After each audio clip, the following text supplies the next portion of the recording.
puder anotar essa agendinha para a gente na próxima aula não sair disso, tá? Que eu não dá. Então a gente falou no primeiro tempo, essa primeira hora e meia, primeira hora e 40, a gente discutiu mais assim, um aspecto fundamental da dualidade, né? Para poder nos levar a uma possível abordagem daquilo que a gente chama de mecânica quântica através da descrição probabilística pela função de onda. Então, no momento que a gente vai sair dessa noção da partícula como corpúsculo, indo para a partícula como uma onda, então nós adotamos que o momento da partícula, né, vai estar ligado ao comprimento da onda correspondente pela relação de de Broglie. Tá legal. Muito bem. Então, se agora a partícula não é mais descrita pela sua probabilidade, que é pela sua posição instantânea, pela sua velocidade instantânea, ela vai ser descrita por uma onda. Então, a gente vai associar a descrição da partícula a uma onda psi de Tx.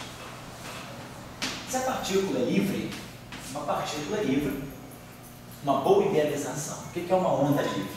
Uma onda que se propaga livremente. É uma onda do tipo seno, kx menos ômega t, uma onda que se propaga livremente, uma onda cosseno. Então, como a descrição na mecânica quântica é feita por uma função complexa, o seno e o cosseno estão unificados na descrição daquilo que nós chamamos, né, de uma onda plana, que é a exponencial completa. A gente pode propor, né, poderia propor algo do tipo psi0, onde isso aqui é a amplitude, né, seno de K está ligado então ao momento, então seria K. Tá, vamos lembrar outra coisa que não havia, né? O momento da partícula ele vai estar ligado ao comprimento de onda, ao vetor de onda da partícula dessa forma. E a energia da partícula é H cortado ômega. Ômega de K, onda em geral, né? As frequências são do vetor de onda. Então, nós vamos, por exemplo, escrever desse modo: seno de kx, né, menos ômega t. Lembrando que o ômega é sempre um ômega de K. Então, isso aqui, por exemplo, é uma onda plana. Seno de kx menos ômega t descreve-se como uma onda propagando-se ao longo da direção x, né, com uma velocidade ômega sobre módulo de K e uma frequência t. Claro que eu posso agora substituir o K pelo T e o ômega pelo L. Então eu poderia escrever essa equação também, essa relação desse modo: seno de, aí botaria aqui 1 sobre H cortado, quer dizer, o K na verdade eu vou botar H cortado aqui, P sobre H cortado X menos E sobre H cortado T. E aí, claro, essa relação é, então, também, da mesma forma que ômega é uma função de K, a energia aqui é uma função de K. K está ligado ao momento. Então, na verdade, essa energia aqui, né, a gente pode escrever que, na verdade, a relação de dispersão que na onda é vista desse modo, isso aqui é a relação de dispersão da onda, como nós discutimos, inclusive, a questão que o Franklin colocou. Então, ômega de K é a relação de dispersão, a relação entre a frequência e o vetor de onda. Na visão de partícula, né, essa energia que está aqui, quer dizer, da mesma forma que esse ômega depende de K, essa energia vai depender de P. Então, a energia para nós, vamos colocar assim, né? Essa energia que está aqui é uma função do P. Nós já tínhamos falado sobre isso. Por exemplo, se a partícula é uma partícula clássica e livre, né? Qual é a energia de uma partícula livre na mecânica newtoniana? P2 sobre 2m. Então, isso aqui é a relação E de P. Então, a relação entre a energia e o momento dessa partícula é P2 sobre 2m. Então, essa energia que está aqui é P2 sobre 2m. Nessa visão aqui, eu tenho que é H cortado ômega. Aqui eu tenho 1 sobre 2m. E P é H cortado K. Então, nessa visão, dentro dessa visão, relação entre energia e momento, eu vou escrever a relação entre a frequência e o vetor de onda. Então, esse H cortado sai fora daqui, fica um H cortado aqui. H cortado sobre 2m, K2. Então, na versão, vamos dizer assim, de onda, dos parâmetros da onda, a relação de dispersão é ômega função de K2, é um K2. Na relação, usando as grandezas cinemáticas da partícula, a energia é P2 sobre 2R. Então, isso é a relação de dispersão, isso é a versão energia e função do momento. Então, isso aí seria uma onda plana descrevendo essa partícula livre. Né? Como essa função, em geral, pode ser tomada complexa, eu sendo simplesmente a parte, né? Quando a gente pega mais a parte, né? Que a gente pega a exponencial complexa e a ix, né? Isso aqui é um cosseno de x, né? Mais i seno de x. Eu poderia ter escolhido um cosseno também, é uma função ondulatória, então a função ondulatória mais geral é exponencial complexa. Então, normalmente, a gente adota que a partícula livre na mecânica quântica, ela vai ser descrita pela onda plana na forma exponencial. Então, vamos adotar isso aqui, que vai descrever a minha partícula. E é aí, kx menos ômega t. E aí vale a mesma coisa que eu fiz antes. É a mesma coisa, eu preciso zero, exponencial de p. Só pegar cortado. Escalar x menos zero. Só pegar cortado. Então tem uma relação de dispersão, ômega de K, ou tem uma relação entre energia e momento, é de tempo. Certo? Então aqui, nesse nível aqui, eu tenho uma relação de dispersão. Ou, né, a descrição aqui, em termos dos parâmetros cinemáticos, né, é uma função do momento. Quando partícula, fala de cinemática porque a partícula está livre, ela não está sujeita a uma dinâmica, porque não tem uma força estável. Estou falando de partícula também. Então vamos observar uma coisa, olhem só. Se eu quiser ter uma informação sobre o momento da partícula, o que eu tenho que fazer?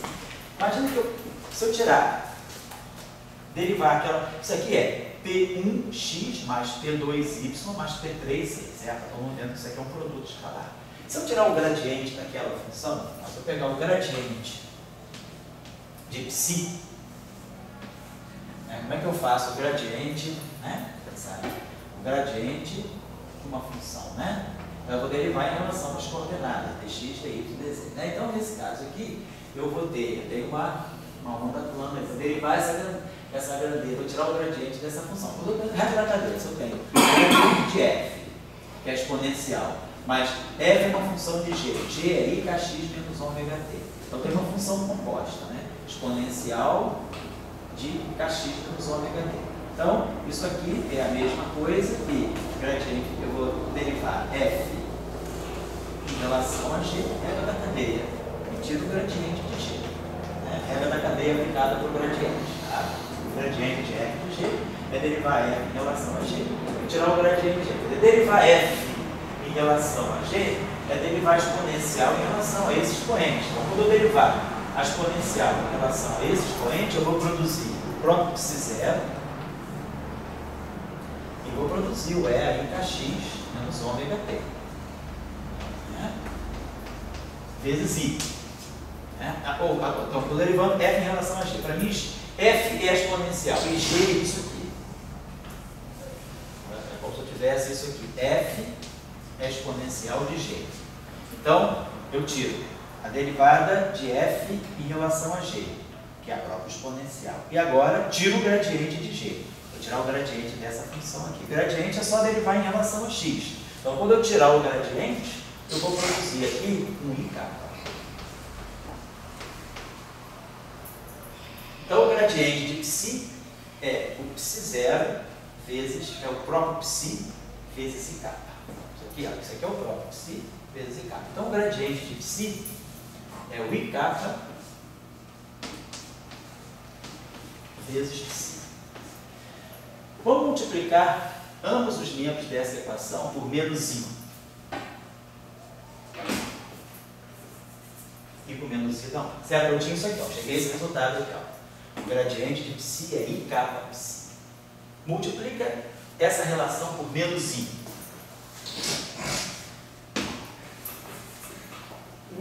E multiplica essa equação ambos os lados por h cortado. H cortado k. Mas h cortado k é p.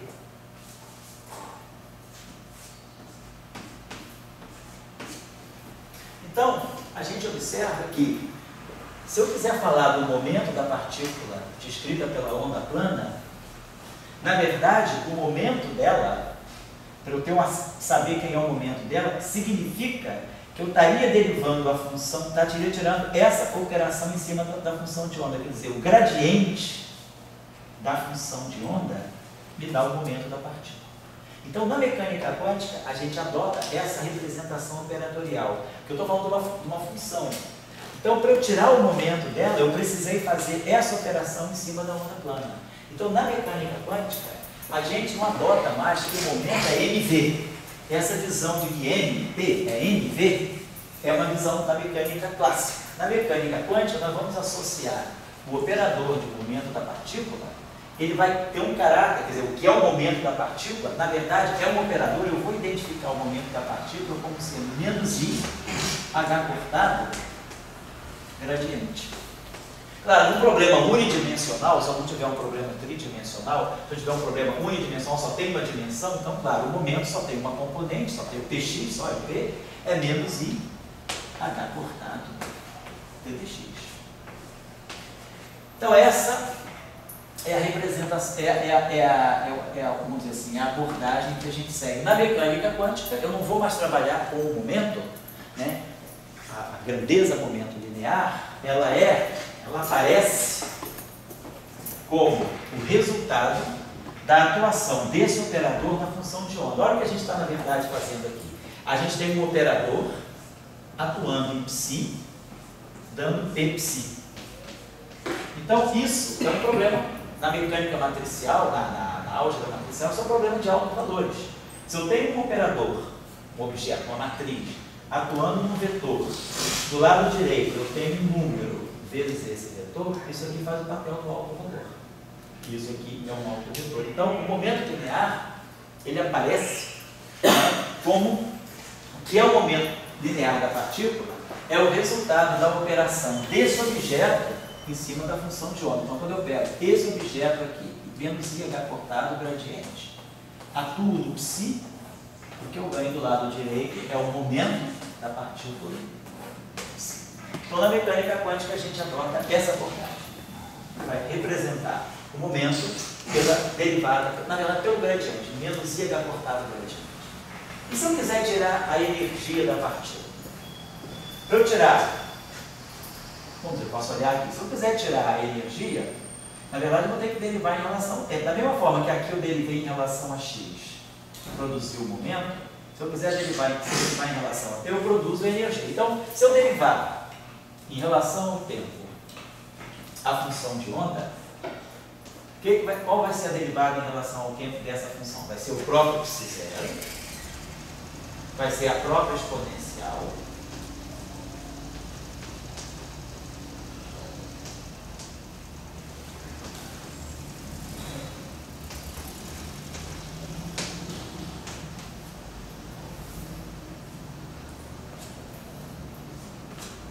e quando eu derivar em relação ao tempo, eu vou produzir menos IE sobre H cortado. Menos IE sobre H cortado. Então, se eu jogo esse H cortado para cá, e se eu jogo multiplico os dois lados por I, eu tenho que I, H cortado, DDT, psi, é igual a E psi. Então, a gente vê que aquilo que representa a energia, na verdade, é a derivada temporal da função de onda. Então, na mecânica quântica, a gente diz que a energia, ela passa a ser representada pelo operador de derivada temporal. Ela é I, H cortado, DDT. Então, isso é o que a gente chama de princípio da correspondência. A gente pega o momento clássico, aquilo que é o momento da partícula, a gente passa a representar por esse objeto aqui.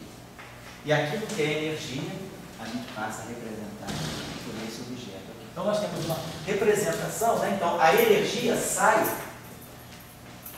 como o resultado dessa operação na onda plana, na função de onda da partícula livre. Então, eu leio isso aqui. Então, eu preciso fazer essa operação no psi para achar a energia. Então, com isso, eu tenho eu chego a uma equação importante, que é basicamente a equação de Schrödinger.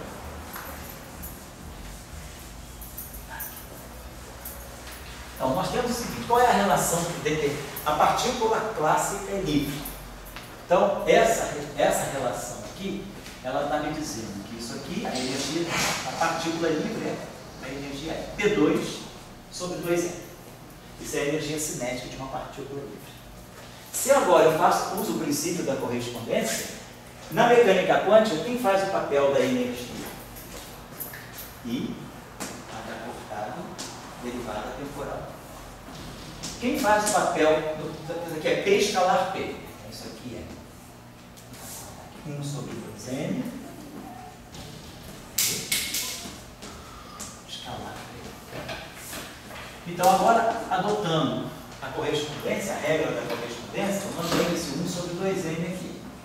Mas o momento vai produzir menos IH cortado e o outro momento menos IH cortado. Então, menos IH cortado ao quadrado dá menos IH cortado ao quadrado. E aqui eu vou produzir uma divergência do gradiente. Claro, todos nós identificamos esse objeto aqui como sendo laplaciano. Então, como esses objetos aí são objetos diferenciais, né? Na verdade, significa que essa equação, esses objetos, quer dizer, essa relação aqui, na verdade, eu poderia ser pensado assim: ó, isso aqui é o epsi, nada muda se eu fizer isso. Então, vou botar um psi de ambos os lados. Quando eu tenho que é P2 sobre 2m, é óbvio que é psi é P2 sobre 2m psi. Beleza. Então, tem um psi aqui e tem um psi aqui. Então, essa equação nós escrevemos desse modo: menos h cortado ao quadrado sobre 2m.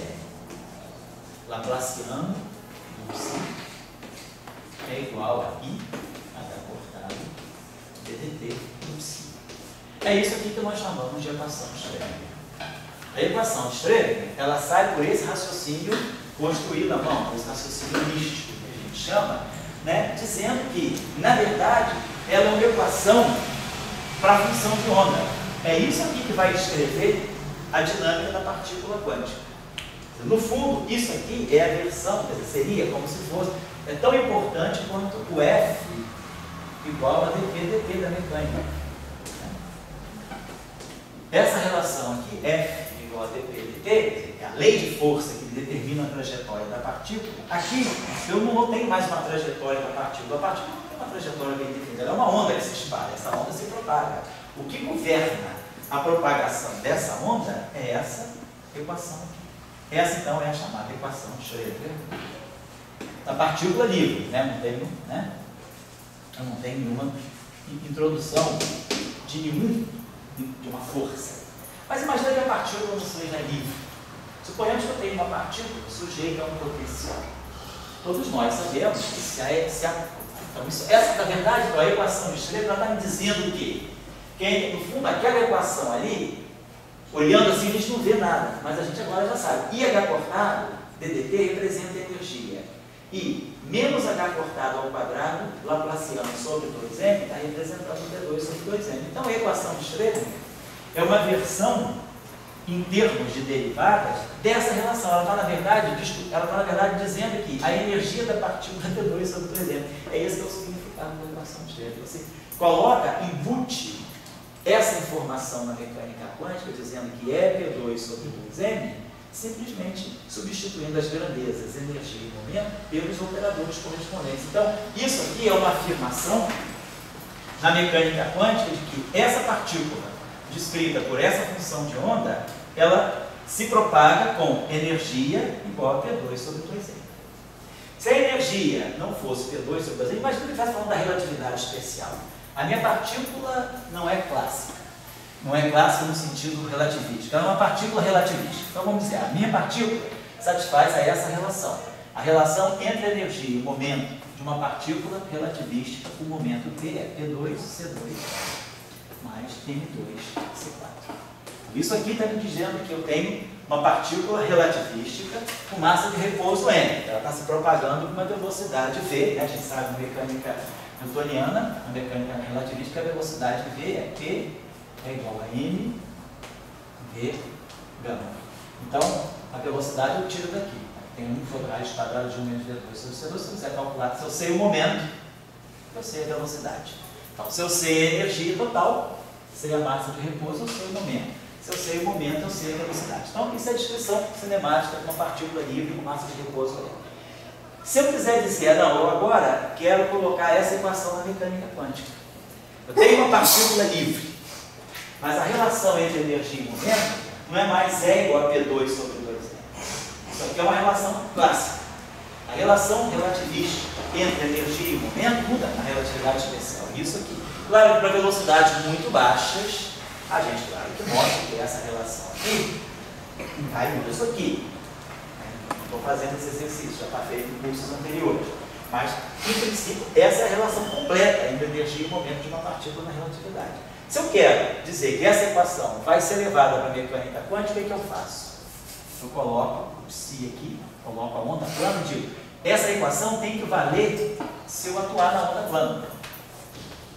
Então, eu faço isso. Agora, quem é energia? É IH cortado DDT. IH cortado ao quadrado dá menos H cortado ao quadrado. E aí aqui fica uma derivada segunda. DDT, DDT. Psi. Quem é o momento? É menos IH cortado gradiente. Então vai produzir menos I H cortado ao quadrado e menos H cortado ao quadrado. PP é escalar P laplaciano. Tem um C2 aqui. E aqui aparece um laplaciano de psi. E aqui aparece agora, aqui não tem nada, aqui não tem nada a fazer, tem uma constante, C é uma constante, estão atuando em psi. Então eu ganho a seguinte equação, posso jogar isso aqui para lá, eu ganho H, eu posso dividir tudo por H cortado ao quadrado, então eu posso simplificar, então nós vamos ter, e posso dividir tudo por C2. Então aqui tem um C2, vamos botar aqui 1 sobre C2. Tiro esse C2 daqui, e ao dividir por C2, aqui fica C2. Então eu peguei aquela equação, fiz duas cosméticas só. Dividir por H cortado ao quadrado e dividir por C2. Só fiz isso. Agora eu vou jogar tudo para um lado só. E, ó, isso aqui é 1 sobre C2, D2, DT2.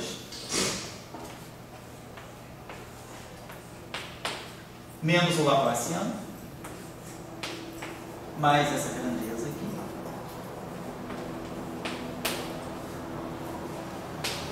Atuando no psi de T, x igual a 0. Então, essa seria a versão relativística da equação Schrödinger. Então, se eu quero levar a equação de Schrödinger para a relatividade, eu não posso mais levar a relação E igual a P2 sobre 2E. Eu tenho que trazer para a mecânica quântica a relação que descreve a regra de ligação entre a energia e o momento da mecânica relativista. Então, essa equação é a chamada equação de Klein-Bordel. Né? Esse objeto aqui, que é o operador de onda, né? Acho que eu já falei em algum curso com vocês, eu não lembro, não sei se no semestre passado, mas não, é só uma questão de nome. Essa grandeza aqui, 1 sobre C ao quadrado, derivada segunda temporal ao quadrado, menos o laplaciano, a gente chama isso aqui de um símbolozinho d'Alembertiano, que é um box, um quadradinho. Isso aqui se chama operador d'Alembertiano, em homenagem, claro, a D'Alembert, que Franz estudou as ondas. É o chamado operador d'Alembertiano. Então, quando aparece esse boxzinho, esse quadradinho, ele significa aquela combinação. 2 vezes a derivada temporal, menos o laplaciano. Então, essa equação, ela adquire essa forma aqui.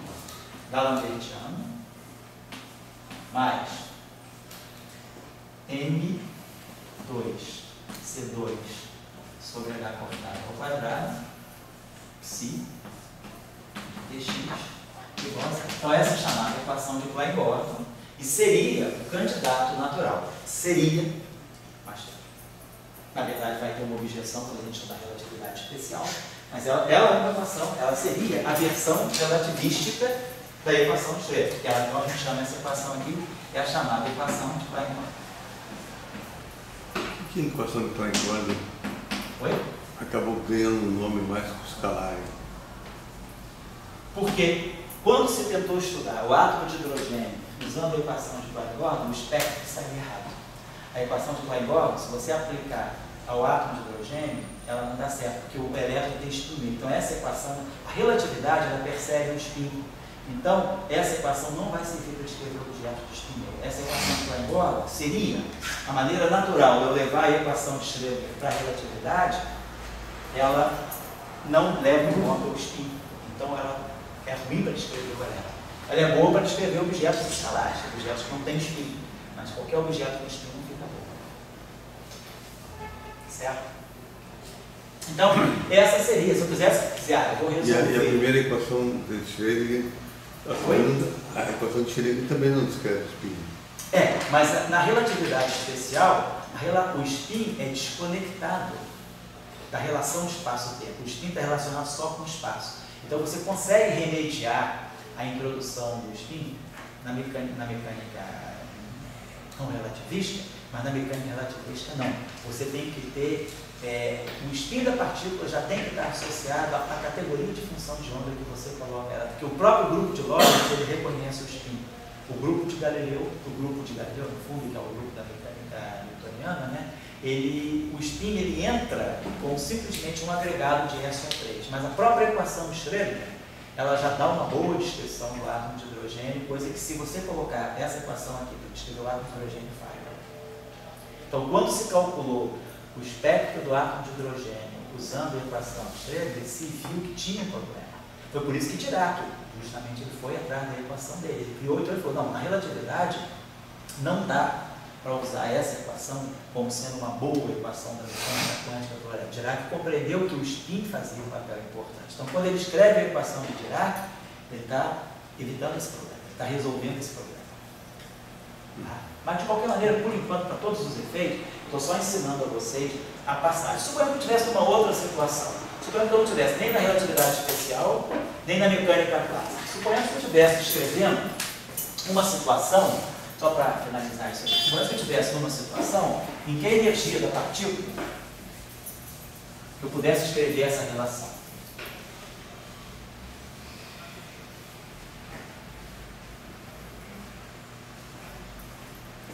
Vou pegar a seguinte situação. Vamos pegar essa situação. Vamos pegar essa equação. Vou fazer isso aqui. Vamos pegar essa equação relativista, a equação entre energia e momento da relatividade. E2 igual a P2C2 mais M2C4. Vamos dizer isso aqui. Então, vocês estão observando que, em termos de dimensão, o momento linear vezes C tem a mesma dimensão que MC2. Por questões dimensionais. Ó. Isso aqui é PC ao quadrado e isso aqui é MC2 ao quadrado. Então, esse objeto e esse objeto. Então, PC tem dimensão de energia, momento é quilograma, metro por segundo, vezes quilograma. Se eu multiplicar por metro por segundo, isso aqui é quilograma ao quadrado, metro ao quadrado, segundo ao quadrado. Então, PC tem unidade de energia. E MC2 é a mesma coisa, MV2, eu sei que também é energia. Então, PC e MC2 têm a mesma unidade. E claro, isso aqui é uma energia, isso aqui é energia ao quadrado, mas energia ao quadrado, raiz quadrada da energia. Vamos fazer a seguinte situação. Nós sabemos da relatividade especial, é o seguinte, a gente já estudou um pouquinho de relatividade, sabe que a energia total da partícula é mc2 vezes gama. E o momento da partícula é mv vezes gama. Então eu posso dividir P por E. Se eu pegar esse vetor momento dividir pela energia, eu vou ter mv gama sobre mc2 gama. O m cancela, eu produzo aqui um v sobre C2 e o gama se cancela. Então na relatividade especial vale essa relação. O momento da partícula, posso jogar esse C para cá, para ficar tudo com a mesma unidade. Ó. PC tem unidade de energia. Então, isso aqui tem unidade de energia sobre energia, isso aqui é adimensional. É igual a V sobre C. Então, o módulo dessa relação significa módulo de V, C sobre E, igual ao módulo de V sobre C. Esse parâmetro aqui é que me diz se a partícula é muito relativística ou não. Se a velocidade da partícula for baixa, comparada com a velocidade da luz, significa que esse número aqui é muito pequeno. Portanto, esse número aqui é muito pequeno frente a E. Então, o limite pouco relativístico Quando a partícula está com velocidades baixas, comparadas com a velocidade da luz, esse número aqui é pequeno. Então, certamente, quando V sobre C é muito, vamos dizer, for muito menor do que 1, então se eu tiver que V sobre C for muito menor do que 1, a partícula é pouco relativística, isso significa que PC é muito menor do que L. Se a partícula, isso é um limite fracamente relativístico, é um limite clássico. Se eu for para o limite ultra relativístico, se a partícula estiver bombando com a velocidade da luz, isso aqui tende a 1. Então, quando V sobre C for próximo de 1, tiver uma velocidade bem grande comparada com a da luz, ou seja, quando V for muito maior, for aproximadamente C, significa que é aproximadamente PC. Então isso aqui é chamado limite ultra-relativístico. A partícula atinge velocidades muito próximas da luz, então a energia dela praticamente está só sob a forma de momento. A energia dela praticamente é o momento. Isso acontece no LHC. Se a gente pegar, por exemplo, um elétron no LHC, os prótons no LHC, eles são acelerados a uma velocidade de 0,99999999991 Então a velocidade que é praticamente 99,9999991% da velocidade da luz. Então, V aproximadamente C. Então, praticamente os prótons no LHC, a energia deles está toda sob a forma de momento. Isso é o chamado limite ultra-relativístico. E isso aqui é o limite baixamente relativístico. Então vamos olhar essa relação sob esse ponto de vista. Se eu pegar o limite ultra-relativístico, é aproximadamente PC. Então, no limite ultra-relativístico, isso significa que se é praticamente PC, porque esse troço aqui está tendendo a zero. Ou seja, no limite ultra-relativístico, eu posso escrever que PC é muito maior do que MC2. Para que isso aqui aconteça, para que isso aqui praticamente seja isso, é porque esse cara é praticamente desprezível frente a esse. Então, no limite ultra-relativístico, eu sei que o momento da partícula vezes a velocidade da luz vai ser sempre muito maior do que a massa do que a energia de repouso da partícula. Então, isso é o que caracteriza o limite ultra-relativístico. Então, aproximadamente, é como se a partícula tivesse massa zero. Então, porque ela tem tanto momento, isso aqui é tão grande, que esse objeto aqui se torna desprezível. Vocês imaginam no caso do próton no LHC. Façam esse cálculo para vocês identificarem. Como é que eu vou calcular P? Calculo o momento do próton no LHC. Quanto está em mol? M, V, gama. A massa do próton, aproximadamente 10 a 30 kg. A velocidade do próton, aproximadamente 0,999999991C. São 8 noves, né? Perfeito. E, bom, aí quem sabe V, sabe gama. Menos tempo. Oi? Menos tempo. A menos 30, obrigado. Está errado aqui.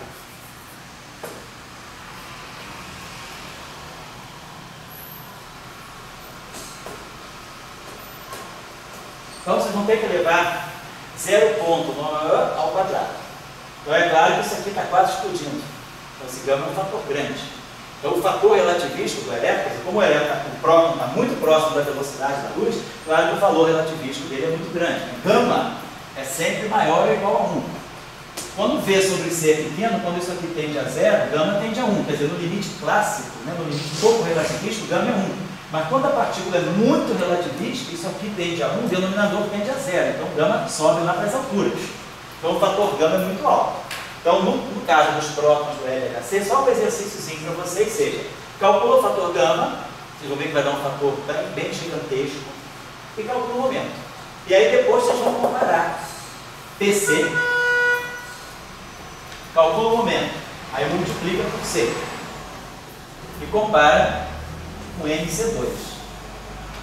Sabe que todo mundo sabe a massa do elétron, então a massa do elétron é 10 por próton, 10 a menos 30 kg, aproximadamente sabe. C2 tira energia. Tá certo?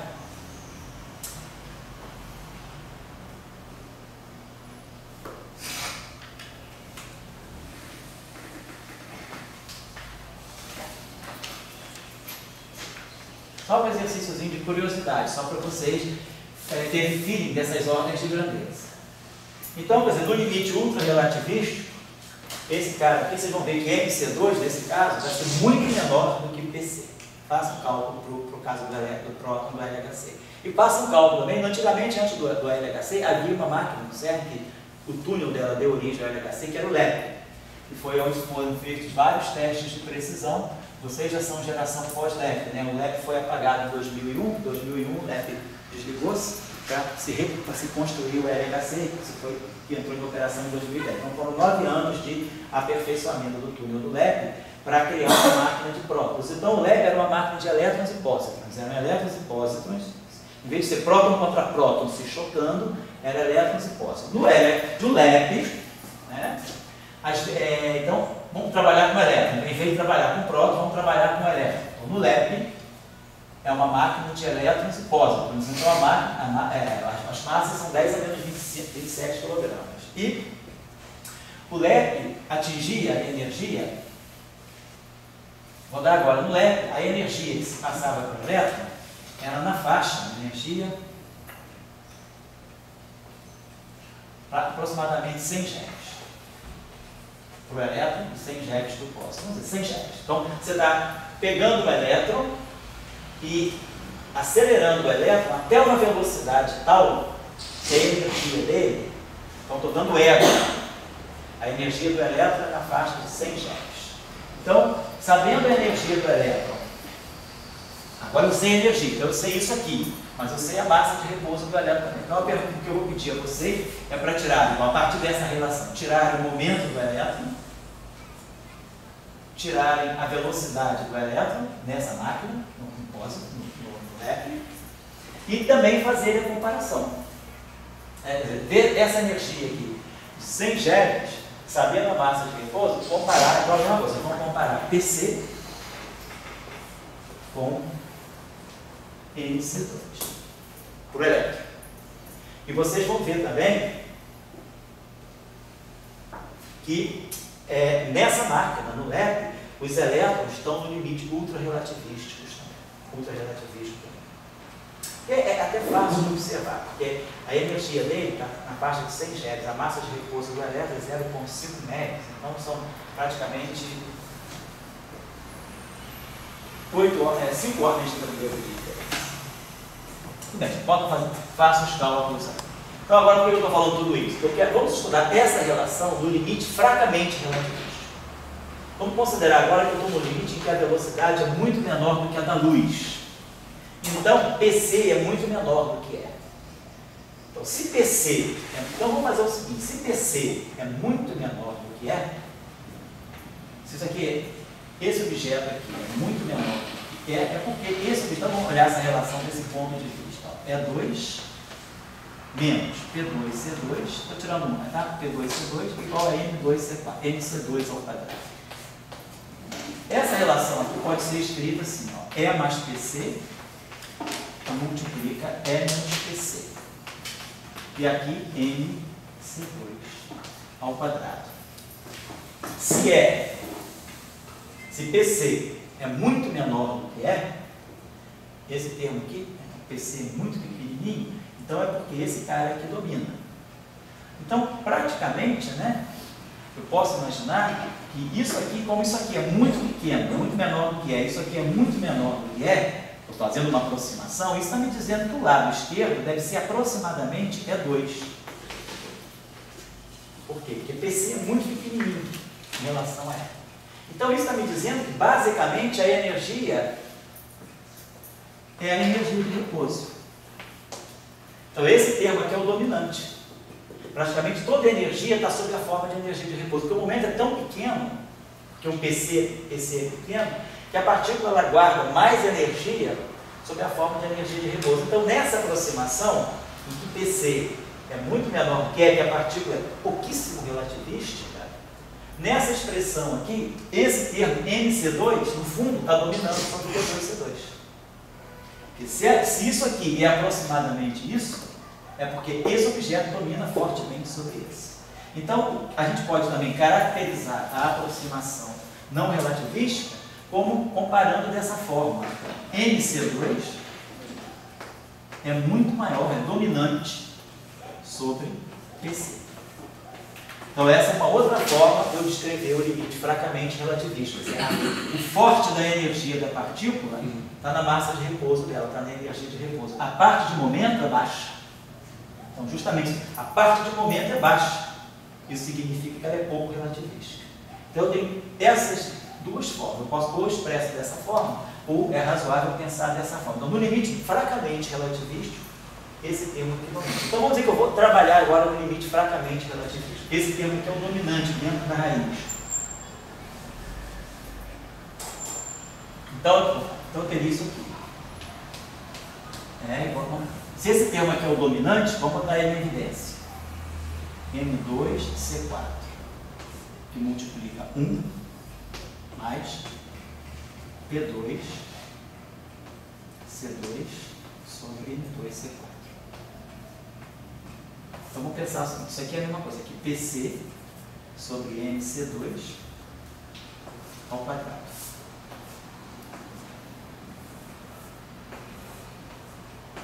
Deixa eu ver se para cá. Claro, então foi a operação que eu fiz, não fiz nada demais. Eu apenas botei M2C4 em evidência. Então isso significa, né, botar um MC2 aqui fora.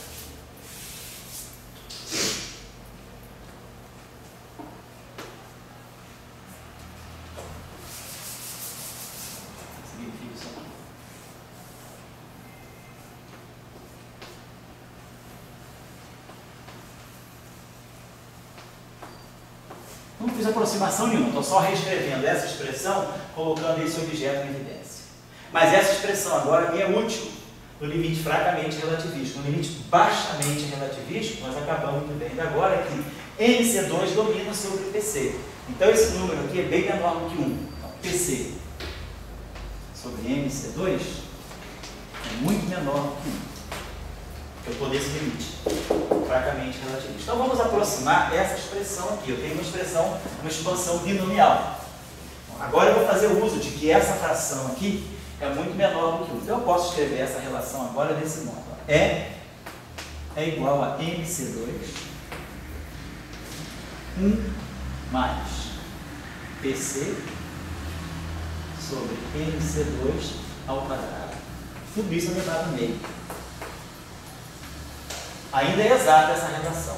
Agora, como esse número aqui é muito menor do que 1, vamos fazer essa expansão. A gente sabe que 1 mais um número x pequeno, um número deltazinho, um delta x pequeno, elevado a n, fizer a expansão de Taylor disso em torno da origem, em torno do delta x igual a 0, isso aqui dá 1 mais a derivada desse objeto, que é n, 1 mais delta x, elevado a n menos 1, calculado delta x igual a 0, portanto, delta x sendo igual a 0, isso aqui dá 1, vezes delta x. Segundo termo, mais 1 meio da derivada segunda. A derivada primeira foi n, 1 mais delta x elevado a n menos 1. Vamos fazer a derivada segunda. N menos 1 mais delta x elevado a n menos 2. Fiz a derivada segunda, só que eu tenho que dividir por 2. Mas quando o delta x é 0, isso aqui vai a 1. Então produz simplesmente um fator n menos 1 sobre 2. Então, meio de n menos 1 sobre 2, delta x ao quadrado. E assim vai. Como o delta x já é muito pequeno, vamos parar a expansão aqui. Porque se isso aqui é por 10 a menos 3, isso aqui já é 10 a menos 6. O outro já vai ser 10 a menos 9. Então vamos parar a expansão nesse primeiro termo.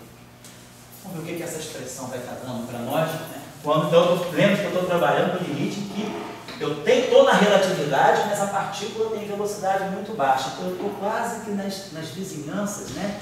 Nas bordas do problema não relativista. Vamos continuar expandindo então esse objeto. Isso aqui vai dar para nós é igual a MC2 que multiplica 1 mais n é meio, mais o meio de P2 C2 sobre M2C4. Mais agora, isso aqui é meio. Meio. Isso aqui é menos meio. Então isso aqui dá menos 1/4, não é isso? Dá meio, e aqui dá meio menos 1. Então menos meio vezes meio, menos 1/4, né? Então dá menos 1/8 aqui. menos 1/8 de P2C12, vai ficar P4C4, vai levar isso aqui ao quadrado, M4C8. E vamos parar por aqui. Só a gente está dizendo que eu aproximei desse modo. Vamos parar por aqui. Parei porque isso aqui já é muito pequeno. Então vamos escrever isso aqui dessa forma. Limite não relativista, a energia vai ser MC2 mais 1/6.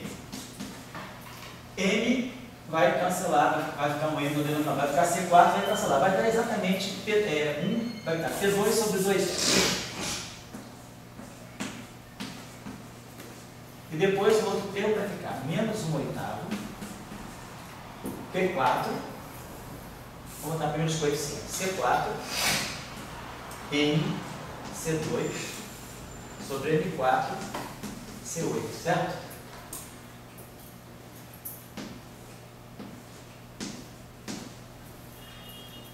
MC2 vezes C4 sobre M4 C8. Então, C4, C6, aqui dá um C2. E aqui fica um M3. Beleza, então eu posso escrever desse modo. Então, se eu quiser pegar o limite não relativista, aí vocês observam aqui o seguinte, ó, a energia menos MC2 é P2 sobre 2M menos P4 sobre 8 M3 C2. Ó, aqui vocês reconhecem a energia cinética newtoniana. Isso aqui é exatamente a energia que a gente tem na mecânica clássica, P2 sobre 2M. Se eu abandonar o efeito relativístico, isso aqui é muito pequeno, eu ganho exatamente P2 sobre 2M. Então o que a gente entende?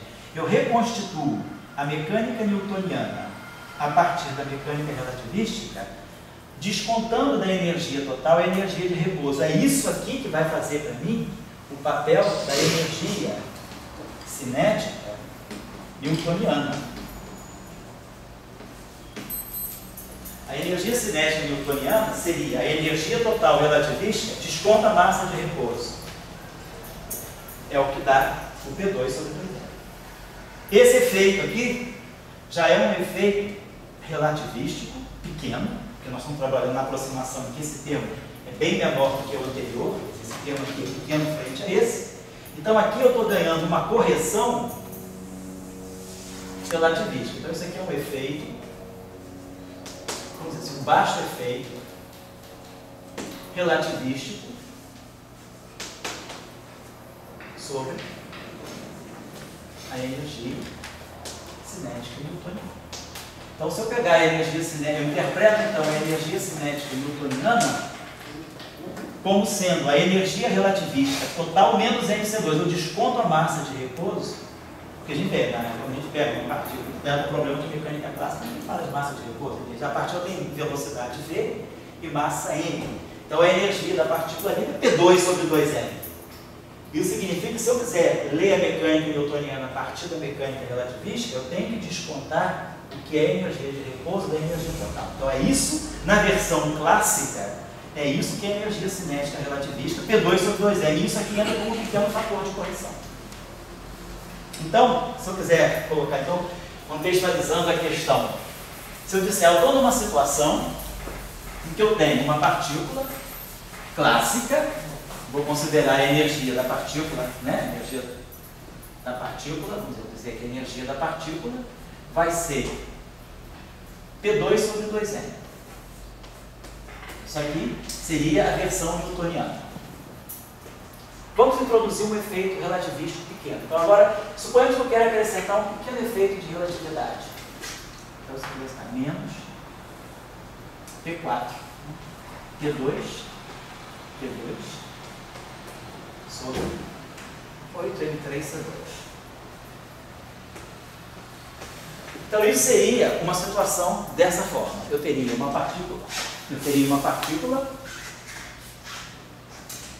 clássica, uma velocidade que é pequena comparada com a da luz, mas que eu já posso considerar uma tão baixa assim, vamos dizer, uma velocidade tipo um elétron no átomo de hidrogênio. A velocidade dele é C sobre 150. Então eu tenho um fator de 10 a menos 2 frente à velocidade da luz. Então, digamos que a velocidade dela, vamos dizer, é 1% da velocidade da luz. Então, a partícula não é relativística, mas ela também não é completamente clássica. Faz sentido eu colocar um efeitozinho, um soprinho relativístico. Então, vamos colocar.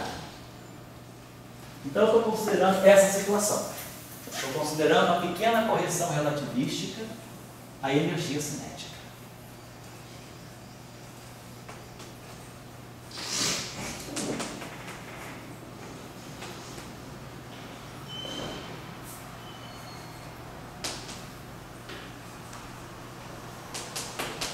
Legal?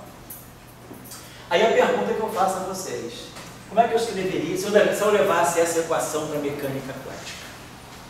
O que eu teria que fazer? Então, o famoso princípio da correspondência. Se eu quiser levar essa equação para a mecânica quântica, bota a função de onda aqui, bota a função de onda aqui, eu posso botar a função de onda aqui, bota a função de onda aqui.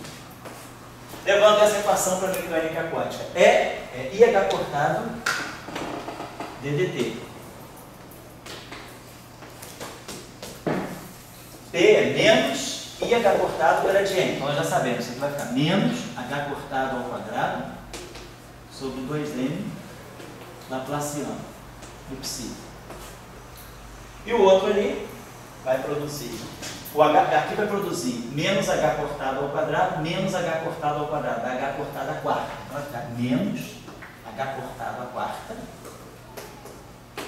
sobre 8 M3C2 Laplaciano, o operador de Laplaciano ao quadrado, atuando no psi. Então essa seria a minha equação de Schrödinger nesse caso. Eu não poderia trabalhar simplesmente na equação de Schrödinger menos H cortado ao quadrado sobre 2m na 2. Isso aqui seria a equação de Schrödinger sem relatividade. A equação de Schrödinger simples. Agora, esse efeito aqui é um efeito baixamente relativístico. Então, eu estou introduzindo na equação de Schrödinger uma pequeníssima correção relativística, que vai aparecer sob a forma de um Laplaciano ao quadrado. O que é Laplaciano ao quadrado? É Laplaciano atuando no Laplaciano. Tem dois Laplacianos atuando na função psi, não um só. Certo?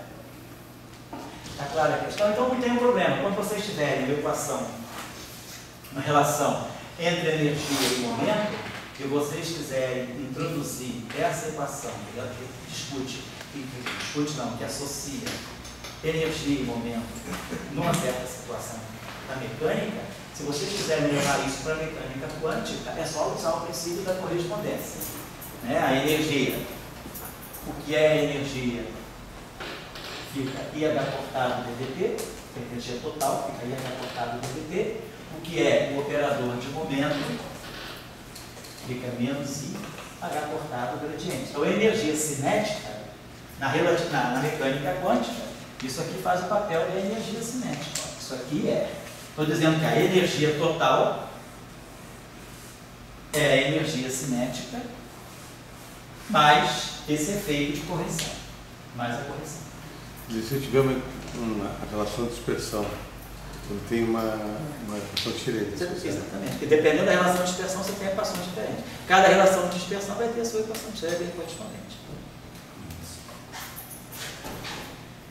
Quer dizer, a equação de Schrödinger usual é apenas a relação do... A equação de Schrödinger usual é isso aqui. Vamos escrever a equação de Schrödinger usual, que nós já fizemos para a partícula livre.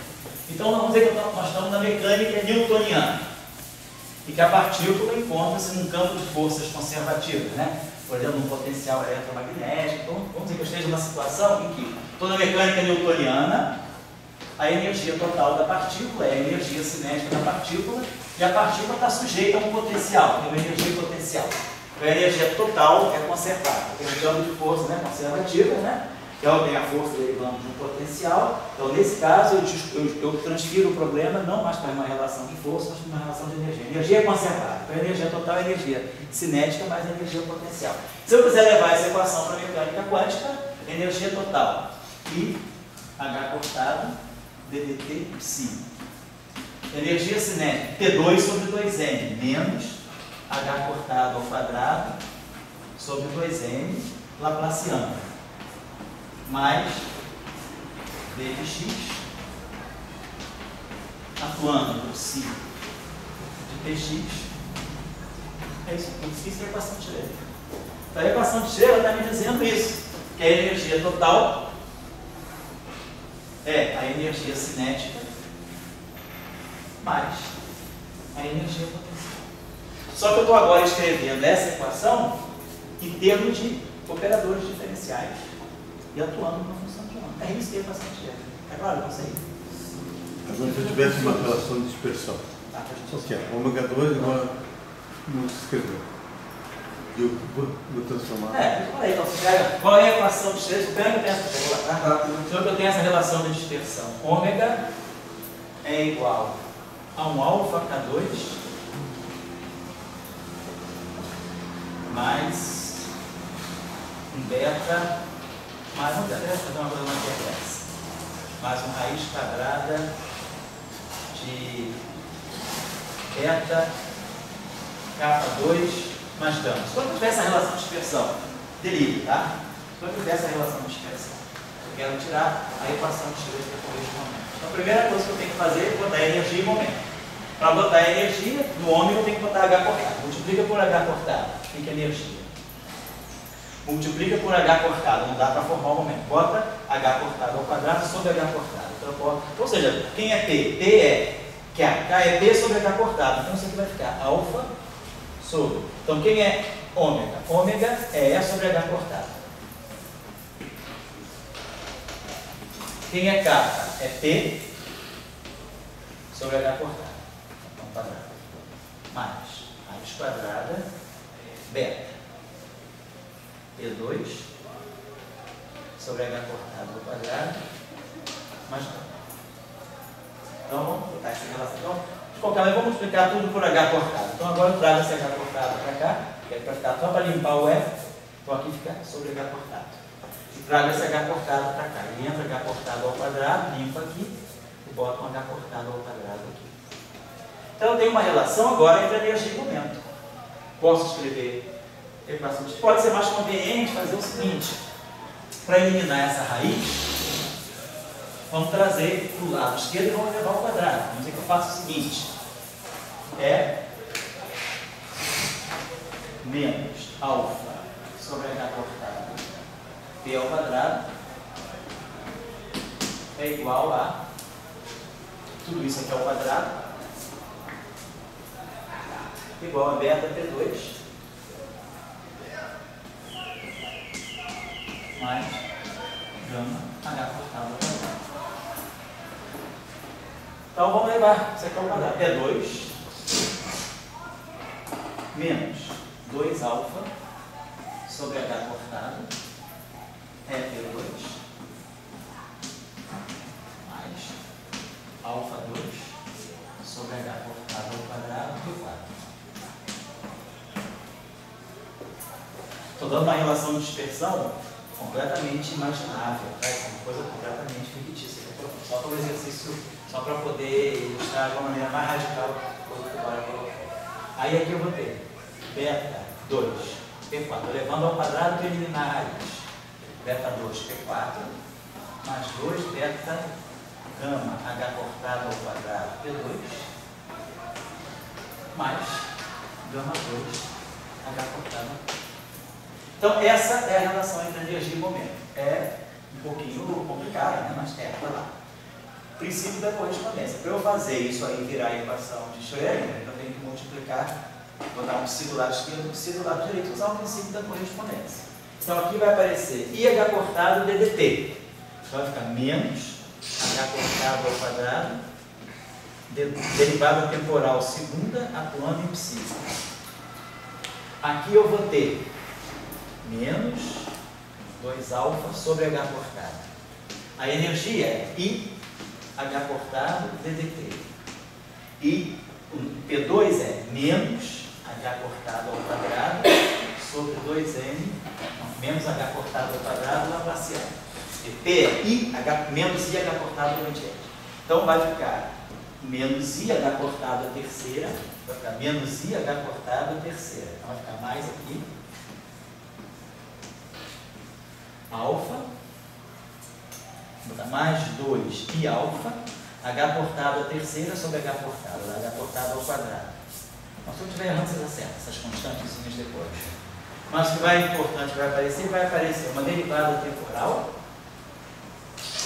atuando no Laplaciano, atuando em psi.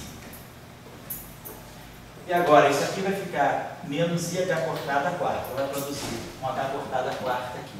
Então vai produzir mais alfa 2, H cortado ao quadrado, P2 é Laplaciano, o outro P2 é o outro Laplaciano. Então, Laplaciano em cima de Laplaciano em cima de psi. Lado direito, beta 2, H cortado a quarta, Laplaciano em cima do Laplaciano. Então, depois não simplifica, né? Vocês façam esse exercício simplificatório depois. Aqui, menos H cortado ao quadrado, vai ficar menos 2 beta gama, H cortado à quarta, Laplaciano, mais gama psi, mais gama 2, H cortado à quarta, psi.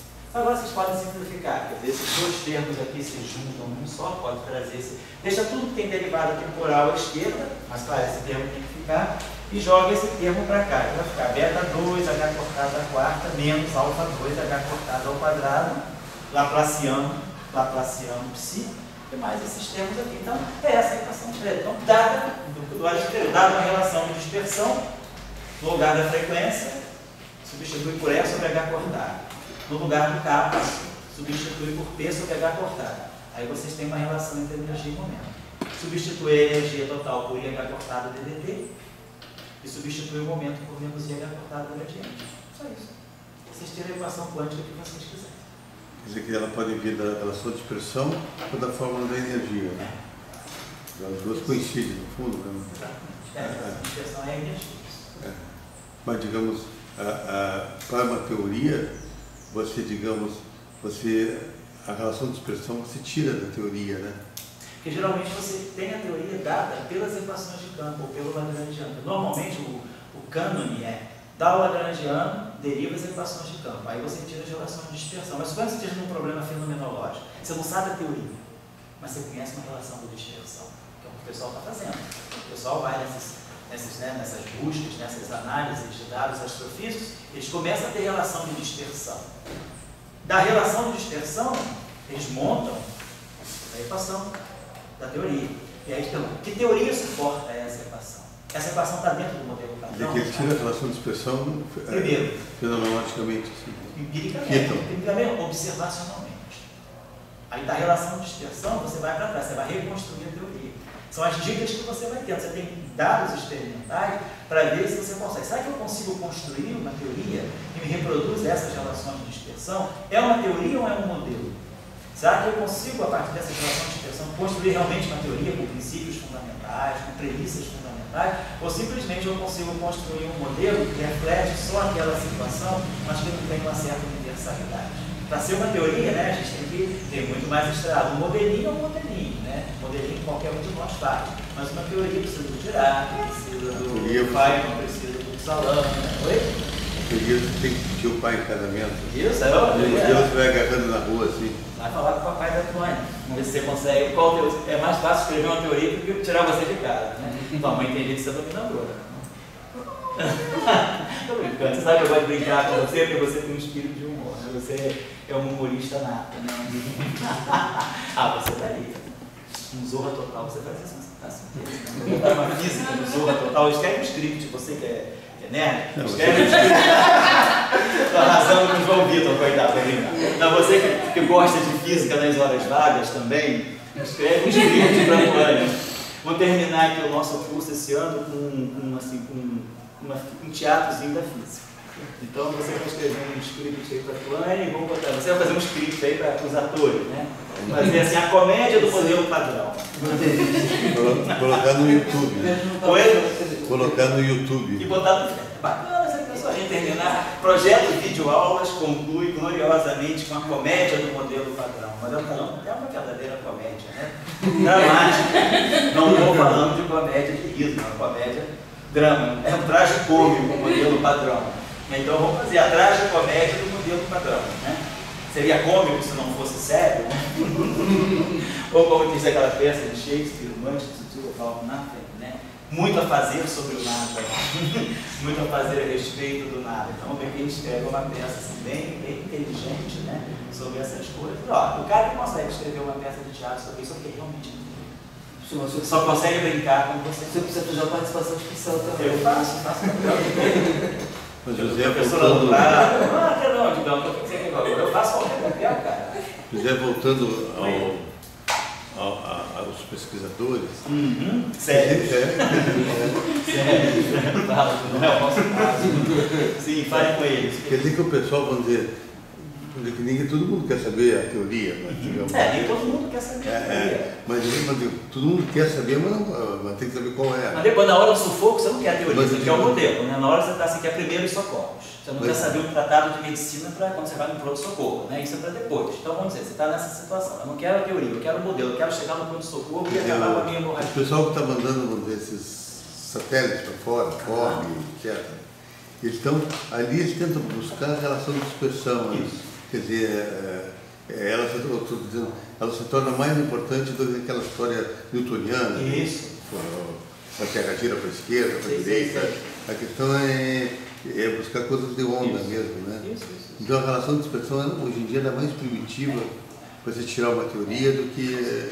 Hoje em dia é isso. Você está buscando física além do modelo padrão através das relações de dispersão. Esse é um campo importante na astrofísica observacional, na fenomenologia, e ele chega na física de partículas. Você começa, afinal das contas, olha, isso é uma física de raios cósmicos, são objetos altamente energéticos, são partículas fundamentais, então eu não posso abrir mão do modelo padrão ou de uma física além do modelo padrão. Então você sai da observação astrofísica, você faz fenomenologia de astrofísica e você faz fenomenologia de física de partículas também.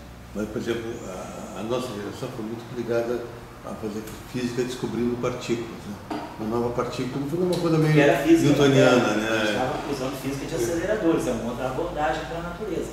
Se você vai ler a natureza pelos aceleradores, você está produzindo, você está aniquilando e produzindo partículas. Você vai ler a natureza pelos aceleradores. Aí, nessa hora, você vai direto você vai buscar o modelo de campo, vai para a teoria de campo. Mas quando você está na astrofísica, você está fazendo uma outra abordagem, você não está produzindo partículas, você está vendo relações de dispersão que mostram como, por exemplo, a onda eletromagnética interage com esse banho de partículas que estão na nossa galáxia. Como é que ela interage com campos magnéticos intensos, se ela passa nas vizinhanças de uma magnetar, ou de um buraco negro, como é que ela interage com outras partículas, com os raios cósmicos, depois como é que ela interage com a natureza, com a atmosfera quando ela chega. Então, você está lendo relações de dispersão, é uma outra abordagem que você está fazendo para você conhecer as partículas, pela relação de dispersão. Agora, a relação de dispersão não é só da fotônica, né? Não. É de todos que estão envolvidos. Você pode pegar raios cósmicos, você tem prótons altamente energéticos, você tem elétrons, você tem muitas partículas, neutrinos. Você pode olhar também, tentar ver a relação de dispersão para neutrino, para poder tirar a informação sobre uma física de neutrino. Claro que é difícil, a observação com neutrino não é tão fácil, mas você, pelas relações de dispersão, você vai buscar possíveis teorias que estejam por trás dela. Quer dizer, você poderia ter aquele P, então, com elétron, uma somatória, fóton, e daí você teria o gradiente ali sobre o mesmo psi. O psi não está descrevendo, por exemplo, o fóton, o psi pode estar descrevendo um elétron que está no raio cósmico. Mas ele pode estar descrevendo todos também, né? Aí a questão é colocar todos numa jogada só, aí o cara, quando tira a relação de dispersão, ele tira a relação de dispersão específica para a partícula. Ele vai olhar o setor de elétrons, vai olhar o setor de prótons, né? Vai olhar setores, fótons. Tá bom, gente? Claro, o conceito. O senhor falou sobre a energia cinética e a energia potencial. Na física do ensino médio, a energia potencial é elástica e gravitacional, né? Normalmente. Na física quântica, qual seria a energia potencial? Não, a energia, por exemplo, imagina você tem, assim, queira falar de um oscilador harmônico, uma partícula que esteja num potencial harmônico. Quer dizer, pode ter um potencial, sim.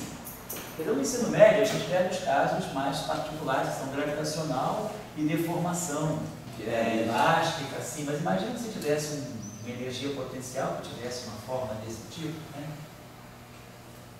O que é isso aqui? O que isso aqui pode estar aqui? Uma partícula está nesse poço de potencial, né? Então tem uma posição de equilíbrio estável, aqui assintoticamente a energia dela tende a zero. Então você vai estudar várias situações, a partícula presa no poço, a partícula que vem e retorna, a partícula que vem daqui e retorna, ou a partícula que atravessa tudo. Agora, qual é a origem desse potencial? Por exemplo, esse potencial você poderia pensar, como é que eu vou descrever um elétron dentro de uma molécula? Suponha que você tem uma molécula de água e que você queira descrever o elétron dessa molécula de água, ele está passeando, tem o núcleo do elétron, do hidrogênio, tem o núcleo do outro hidrogênio, tem o núcleo do oxigênio. Então esse elétron, você em média vai tirar um potencial ao qual ele está sujeito, o potencial pode ser desse tipo, né?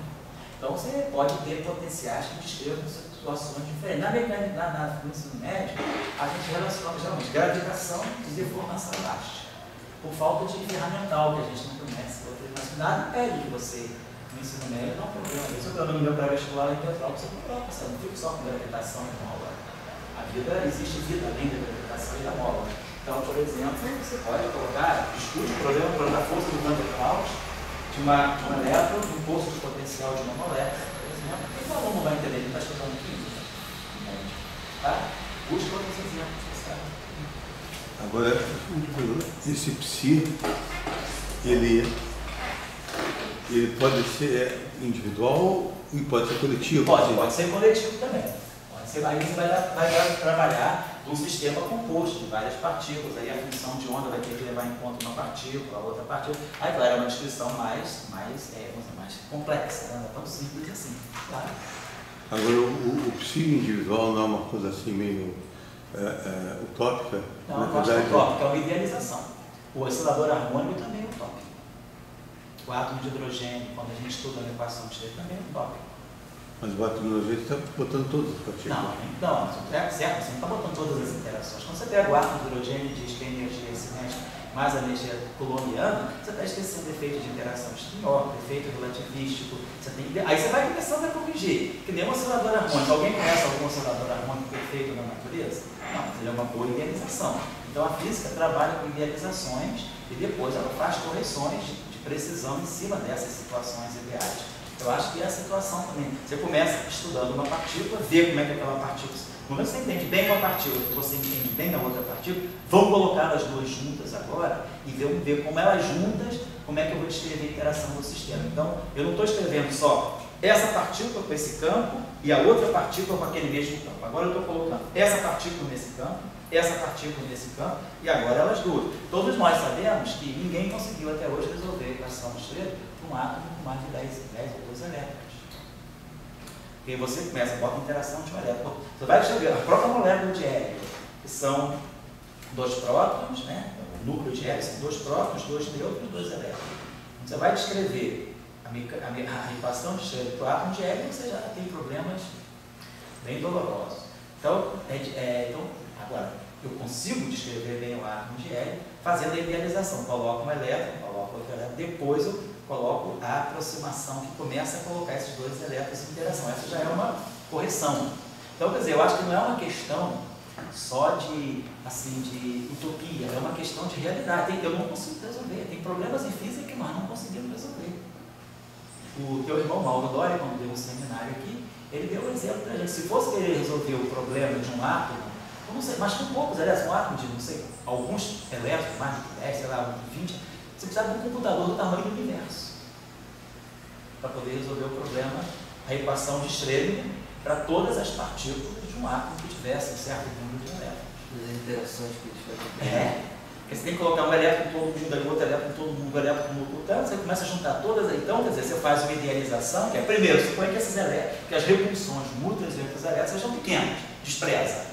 Faz uma primeira aproximação, vê se bate com a experiência. Não bate, tem um erro na faixa de dano. Que efeitos eu vou colocar agora para eu me aproximar do resultado experimental? Então você começa a colocar a situação, mas a gente sabe que tem muitos problemas que não consegue resolver exatamente. Então você faz aproximações que são idealizações. Todos nós sabemos que a melhor idealização de qualquer problema em física cai no oscilador harmônico. que é uma das poucas coisas que a gente sabe resolver. Fora do oscilador harmônico, a gente, claro, com métodos computacionais, hoje a coisa melhorou, a gente tem métodos numéricos muito elaborados, mas eu digo, soluções analíticas, a gente compreender que a natureza, na verdade, ela tem sempre uma não linearidade, e a gente trabalha sempre com a linearidade. Na eletromagnetismo, você bota uma carga aqui, gera outro campo, bota outra carga aqui, gera outro campo. Você diz que o campo total é a soma dos dois. Mas em certas situações você tem efeitos não lineares. Então, os campos das duas cargas não vão dar mais o campo total do sistema, se você tiver efeitos de não linearidade. Agora, quem sabe resolver isso? Então, a gente sabe que não é só uma questão de utopia, é uma questão de realidade. Mas agora, a inteligência, eu acho que o papel da física é justamente esse. É você saber buscar a aproximação correta, inteligência está aí. E às vezes resolver o problema exatamente que você nunca vai conseguir. Mas é saber qual é a aproximação melhor para lidar com aquele problema. Quer dizer, diminuir ao máximo o teu erro, fazendo uma bela aproximação, diminuir o teu erro ao máximo para descrever aquele sistema. Porque é a limitação que a gente não tem, a gente não sabe resolver. E como o Mauro falou, esse problema da física atômica é um problema que nem um computador do tamanho do universo. Imagina resolver o átomo de urânio, né, com 200 e poucos, né, número atômico, 200 e poucos. Um problema com 200 elétrons. Então a questão é utopia, outra questão é reducionismo e outra questão é realidade prática. Então às vezes eu preciso me valer do... O reducionismo é um método de pesquisa. Não significa que é o melhor, nem o mais completo, mas é um método. Em várias áreas do conhecimento, biologia, em sociologia, em física, a gente começa a estudar as tribos urbanas, né? Vocês vão estudar a tribo dos funk, vão estudar a tribo dos torcedores do Corinthians. E depois você começa a somar essas tribos todas, você começa a estudar a violência, de onde vem. Mas você precisa, claro, você precisa fragmentar. Todas as áreas do conhecimento, elas particionam, você precisa começar a entender como é que as partes funcionam, para depois ter uma teoria do todo. Mas ninguém vai começar a querer entender a violência